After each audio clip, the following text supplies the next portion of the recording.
esperamos, no sé yo cómo ver cuántos hay. Igual les queda grabado, ¿no? Así que vamos arrancando. Sí, profe. La clase de hoy es uso de antibióticos en ginecología. A partir de ahora, de este práctico y del siguiente, lo que vamos a hacer es una breve introducción de cada patología, como para que ustedes sepan de qué estamos hablando y después ver qué tratamiento se puede dar, ¿sí? Ahora vamos a ver las patologías infecciosas más comunes que van a observar en ginecología, ¿sí? Bueno. Para empezar, algo muy común es quistes y abscesos de la glándula de Bartolino. ¿Alguien se acuerda, anatomía, qué es y dónde está la glándula de Bartolino? Esto es un práctico, acuérdense, yo hago preguntas, no como para evaluarlos, sino como para participar. ¿Quién se acuerda? ¿Qué es? ¿Dónde está? ¿Para qué sirve? ¿Alguno? Profe, perdón, ¿puede repetir la pregunta? ¿Qué es la glándula de Bartolino? ¿Para qué sirve? ¿Y dónde se encuentra? Bien, la verdad no recuerdo específicamente, pero puede ser que sea una glándula que se encuentra en los labios mayores y se encarga de la secreción de un líquido para humectar la vagina. Para lubricar, se encuentra entre el introito vaginal, pero por ahí van las cosas, así que muy bien. Se encuentra entre el introito vaginal y los labios menores, ¿sí? Y sirve exactamente para eso que dijo el compañero, el doctor, para lubricar, ¿sí? Se encuentra a este nivel más o menos, no se la suele ver porque es interna, ¿sí? Y acá se puede ver, tiene este tamaño más o menos, no se la suele ver ni se toca, a menos que haya una infección o haya un quiste, ¿sí? Entonces, el quiste o absceso es un problema bastante común, 2% de las mujeres lo van a desarrollar, o sea, 2 de cada 10, y se puede presentar como quiste, que es una forma no infectada, o como un absceso, ¿sí? Un quiste se forma por la obstrucción del conducto de la glándula, ¿sí? Ya sea por alguna obstrucción anatómica, que es lo más frecuente, ¿sí? Y se acumula toda esa secreción que se va a lubricar, se acumula y la paciente consulta porque tiene una pelota en la zona genital, ¿sí? No suele ser tan grande, no suele ser doloroso tampoco, ¿sí? ¿Por qué? Porque no está infectada. ¿Qué se hace acá? Se drena, ya sea se punta con un bisturí o se drena con una aguja, ¿sí? Bueno, esto suele ser recidivante, ¿sí? O sea que es a repetición. ¿Por qué? Por alguna característica anatómica, lo más común, algún proceso obstructivo o algún traumatismo vulvar, ¿sí? Entonces, como les dije, generalmente cuando es quiste es asintomática, la paciente consulta por una tumoración vulvar y va a haber un leve dolor a la palpación. En cambio, ya una bartolinitis, la palabra itis, acuérdense, siempre es algo o un proceso infeccioso. ¿Sí? Ya es la forma sedada, la paciente va a consultar por dolor, por aumento de la temperatura, por dispareunia, que es dolor con las relaciones sexuales, y a veces fiebre, ¿sí? Y ahí tenemos una fotito donde se observa más eritema, ustedes lo van a tocar caliente, la paciente va a gritar de dolor, va a venir cojeando, ¿sí? Así, y a veces, como les dije, puede generar fiebre. Y esto, como se observa en la foto, tiene un tamaño un poco más grande que un quiste común y corriente, ¿sí? ¿Cuál es la etiología? Polimicrobiana, 50%. Lo más común de anaerobios es la Escherichia coli, ¿sí? Acuérdense, las mujeres, lamentablemente, por anatomía está todo muy cerquita, uretra, vagina, ano. Entonces, por alguna mala técnica de higiene, lo más común es que que sea E. coli por contaminación anal, ¿sí? Y ahí tienen otros microorganismos comunes también. Y de los anaerobios es el Bacteroides fragilis el más común. Bueno, ¿cómo lo tratamos? Analgésicos, obviamente, porque la paciente va a estar con dolor. Acá estamos hablando de la forma sedada de Bartolinitis. ¿Qué antibióticos damos? Amoxicilina más ácido clavulánico, podemos dar metronidazol, cefalosporina, ciprofloxacina. Obviamente vamos a cultivar esto, ¿sí? Si ya es una Bartolinitis a repetición, lo ideal después de hacer una incisión con drenaje es hacer una marsupialización, que ya vamos a charlar qué es. ¿Se acuerdan qué es una marsupia? ¿Cuáles son los animales marsupiales? Cultura general. ¿Alguno? Lo que tiene una bolsa para llevarla. Ajá, muy bien, los canguros. Entonces, gracias a eso se hace esta técnica que se llama marsupialización.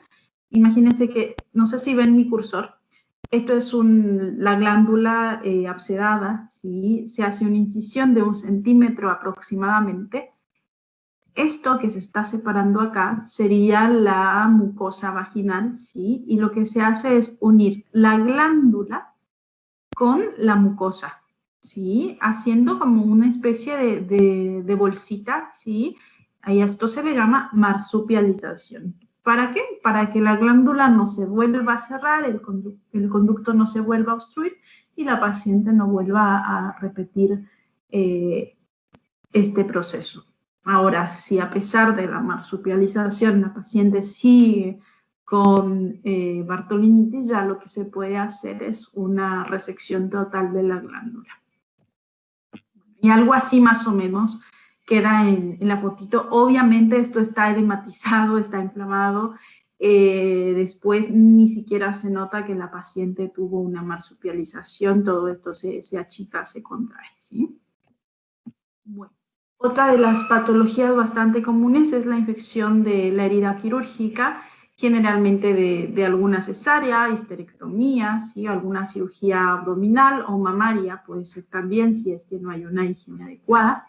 Y ahí les muestro unas cuantas fotitos, ¿sí? Si pueden ver acá hay eritema, ¿sí? Se puede ver una secreción purulenta y un poco de dehiscencia de la herida, ¿sí? Acá se ve otra vez eritema, edema. Acá lo mismo, con un poco de dehiscencia también. Todo esto que se ven no es un útero puerperal, es todo pus, ¿sí? Esto se da generalmente en hospitales, en gente de bajos recursos, ¿sí? Que muchas veces se dejan estar, no tienen una buena higiene y ya te consultan con medio litro de pus adentro, más que nada por el nivel educacional y el nivel sociocultural, o que muchas veces no tienen dinero suficiente como para tomar un colectivo e ir a consultar, ¿sí? Generalmente se suele ver más en los hospitales públicos. Bueno. 3 a 16% de las cesáreas disminuye con la utilización de algún antibiótico profiláctico durante la cirugía, ¿sí? El antibiótico se lo administra el anestesista después de la salida del feto, ¿sí? ¿Cuáles son los factores de riesgo? Obesidad, diabetes, tratamiento con corticoides, inmunosupresión, anemia o el hecho de que haya un hematoma que se haya sobreinfectado. ¿Cuál es la etiología? Staphylococcus aureus, gram negativos y anaerobios. ¿Qué se hace? Primero, curación de la herida. Hay que drenar la colección, ya sea por ambulatorio, en consultorio, si es que es muy poquita la pus que hay, o se puede hacer un drenaje de la colección con una toaleta directamente en quirófano si es que la paciente está muy infectada, ¿sí? Tratamiento, cefalexina, 1 gramo cada 12 horas, o amoxicilina más ácido clavulánico. Se van a dar cuenta que la mayoría de las cosas, como son polimicrobianas, utilizamos amoxicilina, ácido clavulánico, ¿sí?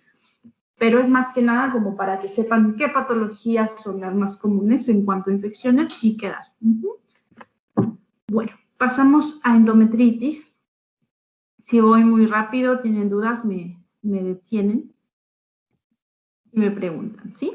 La endometritis es una infección del endometrio. Acuérdense que el útero tenía 3 capitas: serosa, la parte externa, miometrio y endometrio, que es la parte que se menstrua todos los meses, ¿sí? Si ocurre una infección en esta cavidad, se llama endometritis. La incidencia es obviamente estamos hablando de una mujer puérpera, ¿sí? Que acaba de tener su bebé. En parto vaginal es muy poco frecuente, de 1 a 3%, aumenta 10 a 20 veces en una cesárea. Como todas las patologías que hemos visto, es polimicrobiana, cocos gram positivos, aerobios, anaerobios, ¿sí? Tenemos 2 tipos, bueno, esto no es más de la cátedra de obstetricia, van a ver más adelante, pero puede ser precoz, puede ser tardía, ¿sí? Bien. ¿Por qué va a consultar la paciente? Fiebre, dolor hipogástrico, va a tener secreciones vaginales purulentas. ¿Observan esta fotito que estoy señalando? Esto es un espéculo, ¿sí? Esto que se alcanza a ver acá al fondo es el cuello del útero y todo esto es pus proveniente de la cavidad uterina, ¿sí? Generalmente suele tener un olor fétido, muy mal. También puede haber hemorragias, ¿sí? Y el 50% de los casos se puede presentar como fiebre sin foco también, ¿sí? Ojo, una clave. Madre puérpera que consulta por fiebre, se la revisa de pies a cabeza, ¿sí? ¿Qué vamos a revisar en una puérpera? Mamas, para descartar mastitis, herida quirúrgica, para ver si hay una infección del sitio quirúrgico. Vamos a revisar con un espéculo el cuello para ver si no hay alguna secreción purulenta que le esté generando endometritis, ¿sí? Y nada más, ¿sí? Creo que no se me pasó nada. Bueno, tratamiento, por lo general este tipo de pacientes se internan según el estado general. Si es que tiene restos ovulares, obviamente. ¿Por qué se produce esto? Más que nada porque quedó algún resto placentario, ¿sí? Porque la paciente tuvo relaciones antes de tiempo, ¿sí? Antes de finalizar el puerperio, o por restos, como les dije. Si es que hay restos ovulares, lo que se hace es un legrado, evacuar todos esos restos uterinos, se interna a la paciente y se utiliza, por lo general, ampicilina, gentamicina, metronidazol. ¿Sí? ¿Cuánto va a durar? Profe, perdón que la moleste. Diga. Hay una barrita ahí abajo que dice dejar de compartir y a la derecha dice ocultar. ¿Podría poner en ocultar, por favor? Porque tapa aparte. Ok. Gracias. Sí. Lo que les decía era que por lo general esta patología suele ser secundaria a restos ovulares. Es lo más común, ¿sí? Si la paciente viene con todos los síntomas de endometritis, vamos a pedir una ecografía. Observamos restos, se hace un legrado, ¿sí? O un aspirado endometrial para evaluar esos restos y se da tratamiento antibiótico endovenoso siempre. Ahí tienen las opciones: clindagenta, antigentametro, ceftriaxona más metronidazol, o puede ser ampicilina sulbactam. Cualquiera de esos está bien. Obviamente ustedes ven pus, eso se cultiva antes de iniciar antibiótico-terapia, ¿sí? ¿Cuánto dura el tratamiento? Es según la respuesta clínica, ¿sí? Si ustedes ven que ya mejoró la paciente, ya no tiene fiebre, después de 48 horas ya pueden empezar a tratamiento por boca. Bueno, ¿cómo prevenimos una endometritis? Como dije al principio, en una cesárea lo que se hace es dar un antibiótico endovenoso. Por lo general son cefalosporinas como cefalotina, cefazolina, ¿sí? Que lo administra el anestesiólogo durante la cesárea. En cuanto a un parto, lo que vamos a hacer es minimizar el número de tactos vaginales, no vamos a estar tactando a la paciente cada media hora, ¿sí? Por lo general, cuando la paciente arranca en trabajo de parto, se la tacta cada hora o si tiene dolor, ¿sí? Adecuado lavado de manos, obviamente, y usar guantes. Esto ya es redundante, pero bueno, lo ponemos ahí como para que lo tengan en cuenta. Bueno, en cuanto a mastitis, ya pasamos a otro tipo de infección. Son los procesos que involucran a la glándula mamaria en el puerperio. Puede haber éstasis de la leche, donde la paciente va a sentir las mamas tensas, turgentes, un poco dolorosas, ¿sí?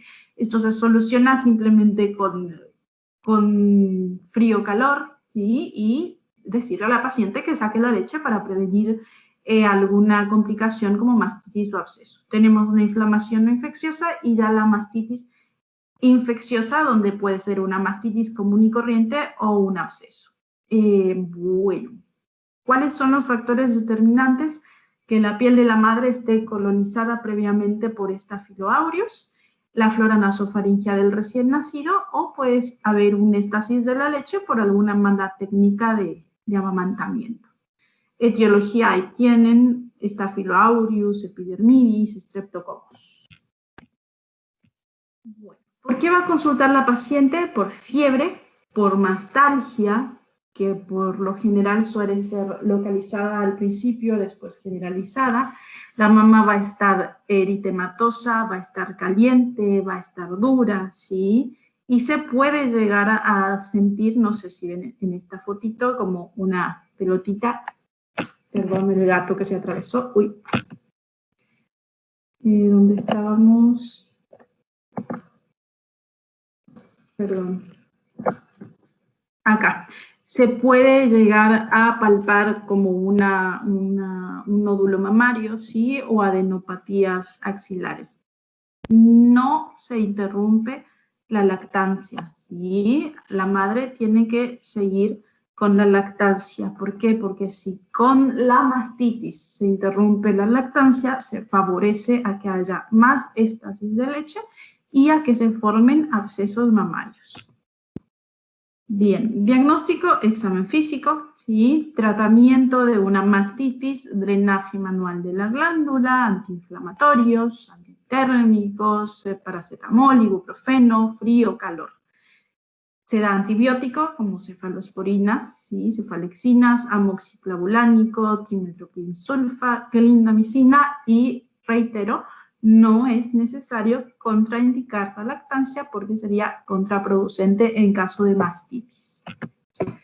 Bueno, pasamos a absceso mamario. Ya acá ya hay una colección purulenta, dolorosa, la mama va a estar mucho más edematosa, ¿sí? Va a ser una zona definida.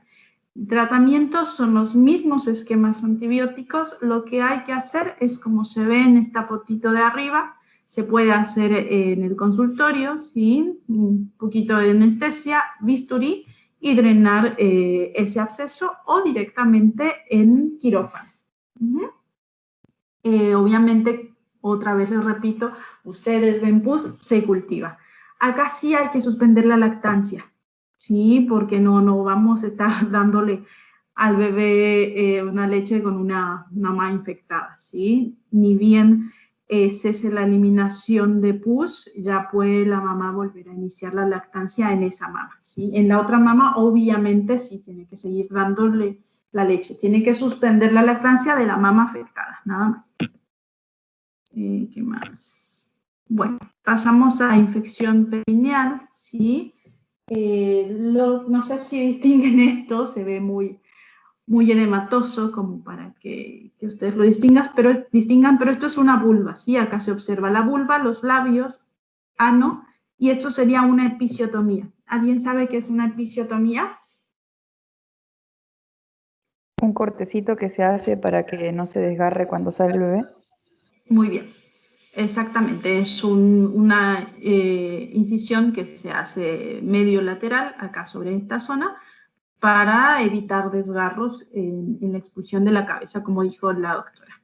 La incidencia es muy baja, chicos. Yo hasta este momento nunca vi jamás vi una infección perineal, pero bueno, vamos a nombrarla. La paciente va a consultar por eritema, por induración, por calor, por pus, ¿sí? Con o sin fiebre. Tratamiento analgésicos, se retiran los puntos de sutura, si es que hay una colección purulenta, se hace una toilette y se dan antibióticos de amplio espectro, se retira el material, la piel dañada. ¿Por qué? Porque si unimos y volvemos a suturar eso que ya está infectado, se va a abrir. Así que retiramos los tejidos infectados y cerramos nuevamente. Bueno, vulvovaginitis, se me escapó una O por ahí. Ya estamos terminando, ¿sí? Esto es bastante común, lo agregué recién el año pasado porque hasta la diapositiva anterior terminaba esta clase, pero no podemos dejar de hablar de las vulvovaginitis, que son más comunes que todas las patologías que ya charlamos anteriormente, ¿sí? Se refieren, como su nombre lo dice, vulvovaginitis, a la inflamación de la mucosa vaginal y de la piel vulvar, ¿sí? No siempre se afectan ambas cosas. Puede ser una vaginitis sola, que es lo más frecuente, o una vulvitis sola, ¿sí? Esto es re común, como les dije, 75% de las mujeres, o sea, 7 de cada 10 mujeres va a tener alguna vulvovaginitis, lamentablemente, por lo menos una vez en su vida, y 40 al 50% más va a tener un segundo episodio. ¿Por qué lo charlamos? Porque la mayoría de las chicas va a la farmacia y dicen, denme unos abulitos, porque me pica, y el farmacéutico les da lo que venga. Generalmente les da algo que tenga de todo un poco para tratar cualquier vulvovaginitis, y no es lo ideal, porque a veces necesitamos un tratamiento más específico. ¿Cuáles son los signos de una vulvovaginitis? Eritema, edema inflamatorio de la piel, secreciones vaginales, a veces malolientes, con un olor tipo verdoso, amarillento. Según el agente causante va a haber todos estos signos, ¿sí? Y síntomas también. No es que todas las vulvovaginitis se van a presentar con eritema o con prurito o con ardor, ¿sí? Bueno, para empezar, sepan que existe una microbiota vaginal fisiológica, que es el conjunto de microorganismos que van a habitar la vagina, y va cambiando con la edad. Según sea una niña premenárquica, va a haber estafiloepidermidis, y después bacilos y cocos anaerobios procedentes de la zona perineal. Ya mujeres en edad fértil ya empiezan a actuar las hormonas, los estrógenos, por lo general dan trofismo vaginal, y van a secretar un exudado que va a tener glucógeno, y ya vamos a pasar a otra diapositiva donde les voy a explicar qué es lo que hace este glucógeno, ¿sí? La microbiota va a estar compuesta por lactobacilos, cándida, gardnerella, y si es que proliferan más de lo normal o se modifica el pH vaginal, pueden generarse vulvovaginitis de estos microorganismos que forman parte de la microbiota. Bueno, los lactobacilos de Döderlen son los responsables de mantener el equilibrio en la flora vaginal, ¿sí?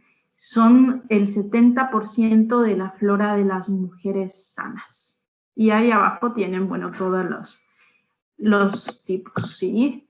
Entonces, en resumen, el exudado vaginal está compuesto por glucógeno. Este glucógeno se convierte en glucosa, vienen los lactobacilos y lo transforman a ácido láctico, ¿sí? O sea que el área vaginal está compuesta por un pH ácido gracias a los lactobacilos. ¿Qué hace este ácido? Proteger de un montón de infecciones, ¿sí? Se ve alterado el pH y, bueno, pueden aparecer algunas infecciones, como les dije. En las posmenopáusicas, por el hecho de que ya no hay secreción estrogénica, puede disminuir el exudado, puede alterarse la microbiota y pasar de lactobacilos a bacterias intestinales o de la piel, ¿sí? Bueno, Vamos a ver 3 de las más frecuentes, que son candidiasis, vaginosis bacteriana y tricomonas, ¿sí? Bueno. La candidiasis es producida por Candida albicans en el 90% de los casos, y después tenemos no albicans en el 10% de los casos. Es muy común, ¿sí? Aparece más frecuentemente entre los 20 y 40 años, ¿sí? Se calcula, dice ahí, que a los 25 años el 50% de las mujeres va a haber tenido un episodio de vulvovaginitis candidíaca. Y se ve como aparece en esta fotito. Yo sé que a muchos no les debe agradar ver esto, pero bueno. Esto es un espéculo, ¿sí? Y esto es la cavidad vaginal. ¿Saben lo que es un espéculo, no? ¿Sí o no?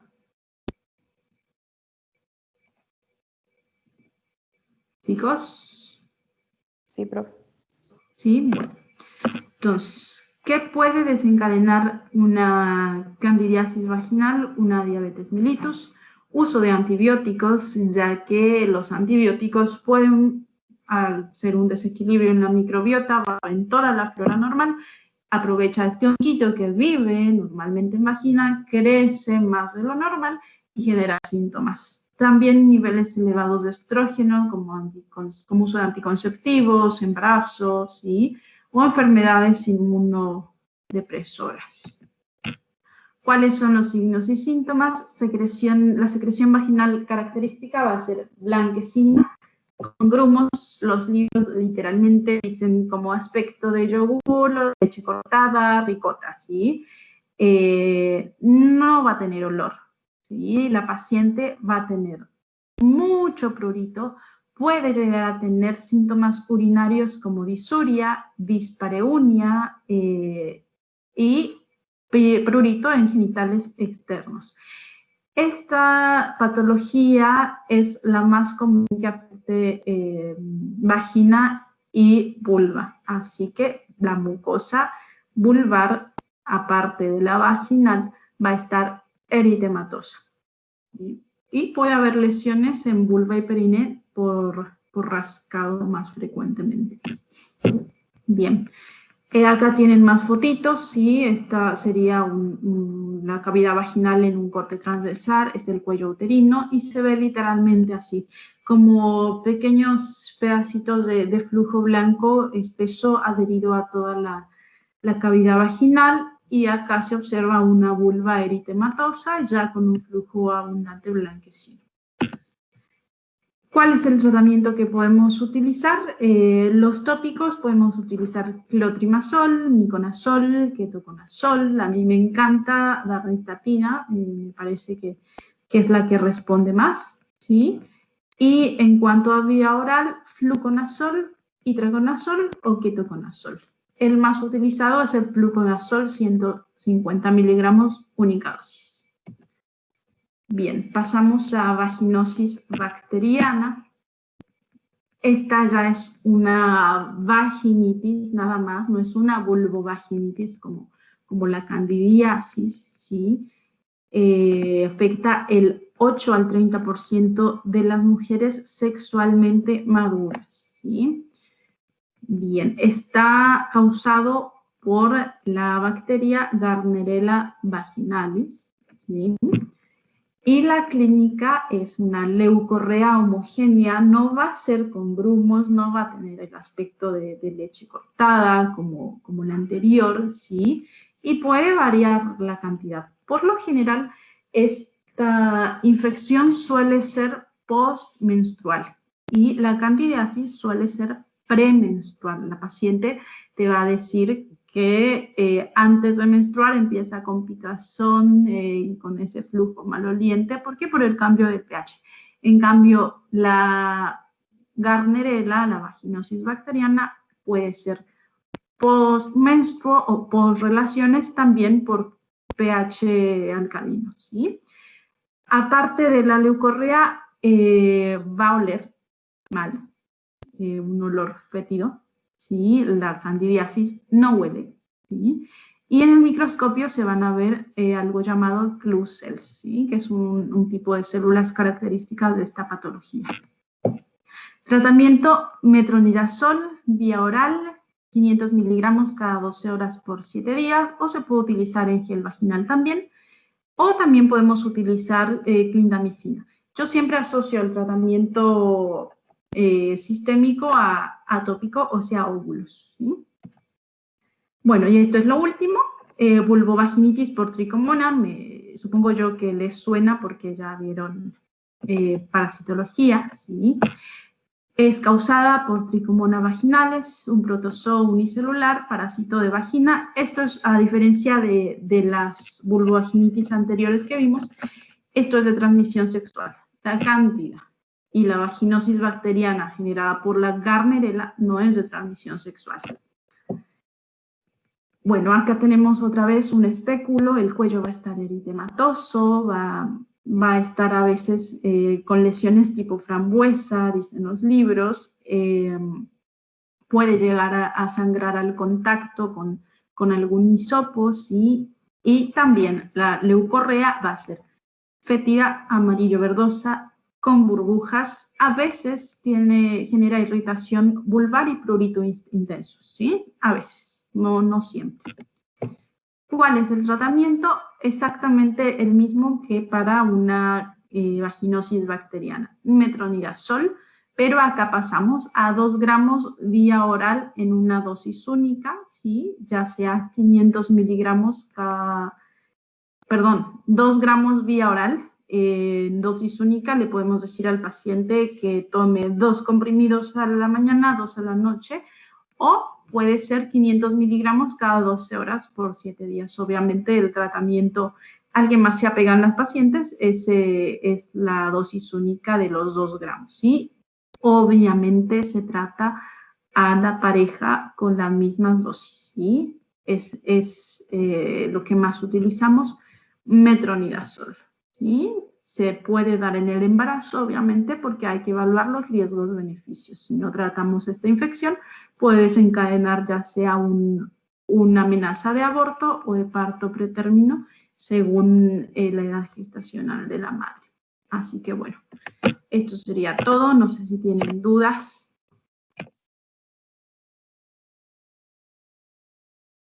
¿Alguna duda? Profe, ¿usted pasa el Power?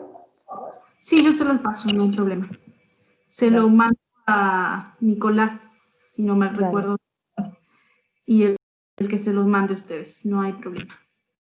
Así que bueno, chicos, la siguiente clase es bastante larguita, así que bueno, por ahora aprovechamos esta que fue más amena y ahorita nos tardamos, así fue más divertida, no sé para ustedes, pero a mí me gusta.